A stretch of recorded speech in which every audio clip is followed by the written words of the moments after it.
Welcome to English Listening Journey. Today, I want to share with you a truly inspiring and heartwarming story. A story about the power of learning, love, and determination. Imagine being a mother who moves to a new country with her family. She doesn't speak the language, but she has children who need her support in school, in life, and for their future. What would she do? Would she give up? Or would she take on the challenge of learning English, just for them? This is the story of Maria, a mother who proved that it's never too late to learn, and that love can be the greatest motivation. A new beginning in a foreign land. Maria and her family moved to the United States from a small town in Mexico. She and her husband wanted a better future for their children, a future full of opportunities. But from the moment they arrived, Maria faced a huge problem. She didn't speak English. At first, she thought she could manage without it. Her husband worked long hours, and she took care of the home. But as her children started school, Maria realized how difficult things would be. She couldn't help them with their homework. She couldn't understand the teacher at parent meetings. She couldn't talk to doctors when her kids got sick. She couldn't even go to the grocery store without feeling lost. She felt helpless, frustrated, and isolated. She loved her children more than anything, but she couldn't give them the support they needed. That's when she made a decision that would change everything. I will learn English, she told herself. For my children. The challenges of learning as an adult. Maria's journey was not easy. Learning a new language is difficult, especially when you're an adult, taking care of a home, and raising children. She felt shy and embarrassed when she tried to speak. She struggled to understand the fast English spoken around her. She worried about making mistakes and what people would think of her. At times, she felt like giving up. But every time she looked at her children, she reminded herself why she started.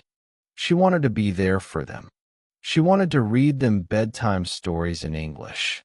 She wanted to understand their schoolwork and talk to their teachers. She wanted to give them the best future possible. So she kept going. How Maria learned English step by step. Maria knew she had to find creative ways to learn English while still taking care of her family. Here's what she did. 1. Learning with her children. She sat with them while they did their homework and learned alongside them. She listened to the English songs they played, watched cartoons with subtitles, and repeated words with them. She even made flashcards with common words so they could learn together. Learning became a family activity. 2. Using everyday situations as practice. She started practicing English whenever she could. At the supermarket, she read labels, listened to announcements, and tried to ask employees simple questions. At her children's school, she forced herself to speak to teachers, even if she made mistakes. At the doctor's office, she learned basic phrases to describe symptoms and ask questions. Slowly, she gained confidence. 3. Watching and listening to English daily. Maria found that listening was one of the best ways to improve. She watched English TV shows and tried to understand the dialogue. Listened to English radio while cooking. Repeated sentences she heard in daily conversations. She didn't understand everything at first, but over time, it became easier. 4. Finding a support system.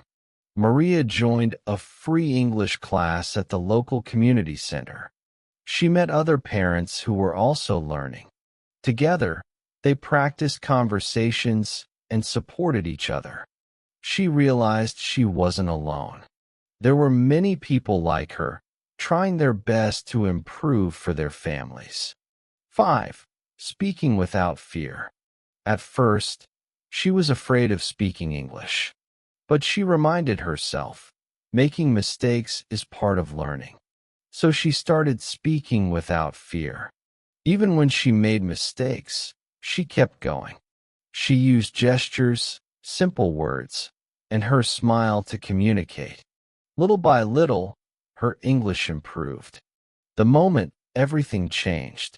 One day, Maria's son came home with a note from school.